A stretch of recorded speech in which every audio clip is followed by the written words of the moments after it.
mengatakan bahwa silakan para ketum parpol yang kemudian menjalankan hal tersebut, Presiden akan menjadi pendengar. Itu yang saya nonton di TV, pernyataan dari Presiden. Jadi yang terbaik untuk bangsa dan negara, yang terbaik untuk rakyat, PDI Perjuangan pasti akan mendukung hal tersebut. Tapi setuju nggak sama koalisi besar ini? Koalisi itu kan sebenarnya bisa dilakukan jika kemudian visi dan misi atau kemudian cita-cita dari semuanya itu bersepakat untuk bisa sama-sama melakukannya. Jadi ya setuju kalau memang itu dilakukan dengan cita-cita dan visi misi yang sama untuk Indonesia. Tapi sempat merasa ditinggalkan nggak sih Mbak karena kemarin nggak datang dalam agenda? Enggak, sama sekali enggak. Saya terima undangannya kok.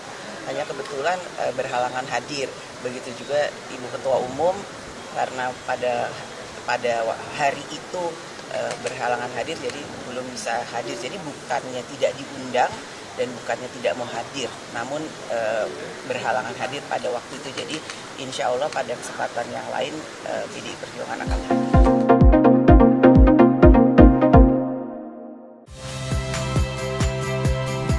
Saya Liviana Cerlisa. Saksikan program-program Kompas TV di siaran digital, pay TV, dan media streaming lainnya.